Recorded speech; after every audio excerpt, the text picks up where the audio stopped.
बेयो फैसा नङा बेयो नोंथांमोन गासैनिबो बोर ओरै दा हाबलांबाय सिङावहाय खुलुमबाय लोगोफोर भिडिअखौ जागायबाय नैबे दुखुथिया न'खरनिफ्रायनो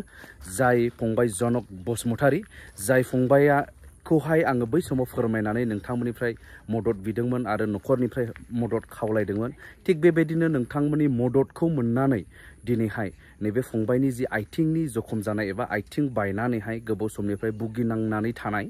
दा फंबायनि थाखाय अपारेशन खालामनांगौ गोनांमोन दा दिनैहाय नोंथांमोननि हेफाजाब होनाय माखासे रांजों एबा नोंथांमोननि बोरजों दिनैहाय जोङो अपारेशन खालामनो थाखाय कुचबिहार फारसे थांनो ओंखारबाय वेस्ट बेंगलनि कुचबिहार मोनसे नार्सिं हमावहाय दा नैबे जाहैबाय बिराद दायथ' लानाय सासे आदा उत्तम बसुमतारी न' खाथिनिनो बिराद हेफाजाब होबाय थादों नांथाबदों आरो फंबाया बे अबस्थायाव दङ नै दा फंबाय जनक बसुमतारी नै दा बै समाव नोंथांमोना नुदों आरो बिनि बिफा नैबे नै आदैया नै दा माबायदि जानानै दं नायनि फंबाय माबाया नै दा बेबायदि जानानै दङ नै दा बिनि थाखायनो नैबे आथिङावनो अपारेशन खालामनांगौ दङ दा बिनि थाखाय जोङो ओंखारबाय सिला नार्सिं बे जायगायाव थांनायनि सिगां नोंथांमोननि थाखाय फंनैसो नैबे न'खरनि जानानै फोरमायगोन आरो आं बुंग्रोगोन सिगाङावनो माने नैबे फंबायखौ फाहामथाय होनो थाखाय बिथांमोना बिराद सरकारनिफ्राय हेफाजाब नागिरदोंमोन नाथाय जिर' हेल्प माने जेबो हेफाजाब मोननो हायाखै एबा रांनि अनसुंथाइ बेफोरखौ मोननो हायाखै आं बेखौ सिगांनो खोन्थाग्रोबाय नङाब्ला दा नोंथांमोना सोरबा सोरबा कमेन्ट खालामनानै बुंहरगोन जे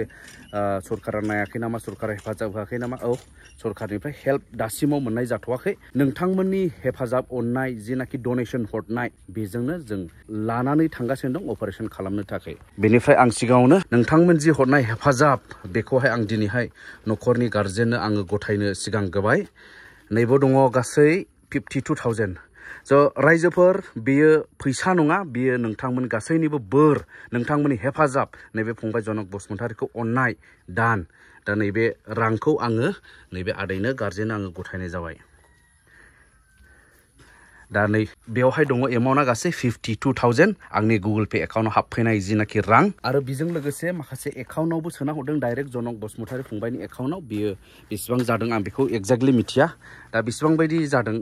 बे फंबाय जनकनि एकाउन्टआव डाइरेक्टलि हरनाया 20,000 बेबायदि रां अनसुंथाइखौ मोननो हाबाय आरो बिनि अनगायै खाथि खालानिफ्राय सोरबा थाइसे थाइनै होफैदों एसे गामिनि ओमफ्राय एसे माने गोजाननि बांद्राय गोजाननि नङा आरो ओरैनो बलांगुरि साइडनि दङ सानैसो होफैदों नामा आच्छा दा नोंथांमोन बयखौबो जोङो जोबोद साबायखर बावबाय नैबे न'खरनि जानानै आरो बेजों लोगोसे आङो गोसोखांनांगोन सासे समाज सिबियारि जिसया समफ्रामारि नोंथांखौ जोबोद साबायखर बावदों नोंथाङाबो 8,000 नैबे फंबायखौ अनखांनानै हरदों दा नोंथांमोना नायबाव नैबे दैज्लां अबस्थायाव माबायदि जायो बिसिनि थासारि एबा न'आ खुनुरुखुम नैबे न' गंसेल'खौ आं सिगांबो खोन्थादों बिनिफ्राय बिसोरो बिफा आरो फिसाला सानैल'यैनो नैबे संसार जानानै दं आरो दा जाय बिथांमोना एसे एनै अनसुंथाइ हरबाय बिथांमोनखौ खुलुमबाय रायजोफोर नोंसिनि अननायजों जों नोंसिनाव थाइसे थाइनै थाखा बिदोंमोन नोंसोर अननानै हरबाय बे गथ'नि थाखाय जेन' गावनि फिसा साननानै जों नोंसोरखौ हामबाय होनो जोंहा जेबो गैया खुलुमनानै नोंसोरखौ हामबाय हरनाय जाबाय इसोरनि मुङै हामबायसै रायजोफोर नोंसिनि अननायजों दिनै आं हस्पिटालाव अपारेशन खालामनो थांनो मोनसिगोन नोंसिनि अननायजों हामबायसै रायजो राजाखौ आं थोजासे हामबाय होयो मानोना नोंसिनि अननायजों आंनि फिसाया दिनै अपारेशनाव लांनो मोनसिगोन बेनिखायनो आं रायजो राजाफोरखौ आं थोजासे हामबाय होयो इसोरनि मुङै हामबायसै रायजोफोर थिग बेबायदिनो आंनिफ्रायबो हामबायसै रायजोफोर बेनिफ्राय जोङो दा ओंखारसिगोन नैबे न'निफ्राय जों मोनसे रिजार्भ गारि लानो गोनां जाबाय लामायाथ' बिराद गोजान दा जों बेनिफ्राय ओंखारसिगोन थांसिगोन डाइरेक्ट वेस्ट बेंगल कुचबिहार अब्ला जों ओंखारबाय नैबे न'निफ्राय बेनिफ्राय दासिमाव बे थाबायनायनि अबस्थाया नै बेबायदि नै अपारेशननि उनावहाय माबायदि रिकाभार जायो जोंथ' बुंथ'नो हाया दा नैबे अबस्था बिनि थाबायनाय नै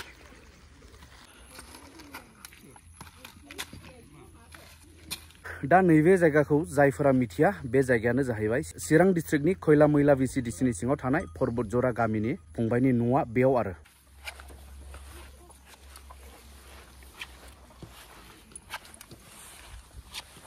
दा जोङो थांगोन ना नैबे बलेर'जोंनो थांगोन दा गिदिर गारि नांगौ लं जार्निनि थाखाय दा जोङो नैबे गारियाव गाखोहोना लांसिगोन आरो दे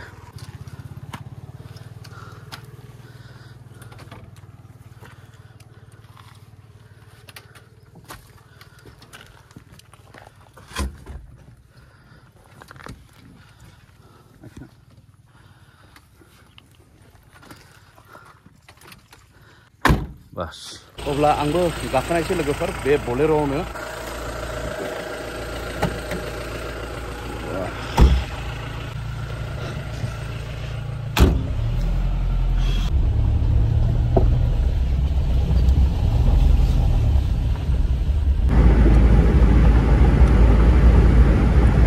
दा बेबायदिनो जोङो थांगासिनो दङ बेसे गोजान मोनफैखो बेखौ मिथिथ'वा जों गसाइगाव मोनहां जाबाय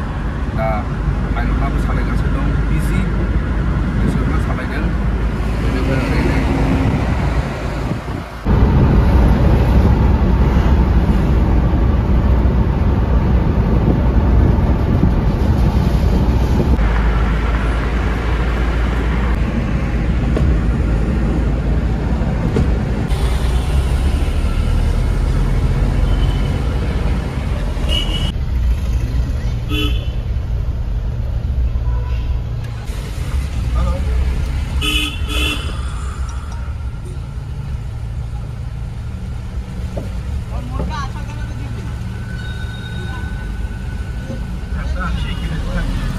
अब्ला मोनफैबाय लोगोफोर जोङो नैबे सिला नर्सिं एरिया आरो बियो कुचबिहारनि गासै एरियानो बेसेबां बिल्डिं दं उनजों ओरै बबेबा एक्सरे एरिया बबेबा MRI नि एरिया बेबायदि आरो नैबे बिल्डिं गासैबो आरो बे एरिया गासिबो खाने आदा गासिबो बे आदाया माने गाइड आरो माने हेफाजाब होग्रा गाइड गसाइगावनि माने गसाइगाव खासियाबारिनि आरो दा बे आदाया हेफाजाब होयो बेबायदिनो माने गाइडेन्स होग्रा आरो हेफाजाब होग्रा खारन बेयाव भाषानि प्रब्लेम जायो गोबांनो ओमफ्राय बेबायदि जायगाफोरखौ मिथिया बेबायदिखायनो माने बिदियावहाय जायनो नांगौ हेफाजाब होयो आरो दा हाननायसै नै हाननानै एक्सरे खालामग्रोगोन ना मा होनदों एक्सरे दा एक्सरे खालामग्रोसिगोननो दा एक्सरे खालामनो थाखाय नैबे एरियायाव माने एक्सरे खालामो नैबे एरियायावहाय दा बेवहाय एक्सरे खालामग्रोनोहाय हानबाय आरो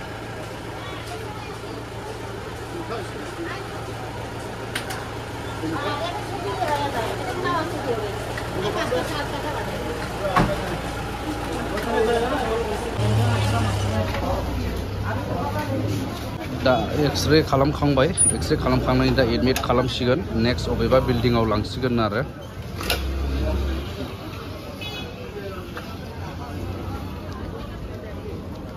दा हस्पिटालखौ बुंथारनांगौब्ला डक्टर PK साहा हस्पिटाल प्राइभेट लिमिटेड आरो बे नै ओरै दा हाबलांबाय सिङावहाय दा लोगोफोर हस्पिटाल सिङावथ' भिडिअखौ बानायनो मोना जाहैबाय दा जायखिया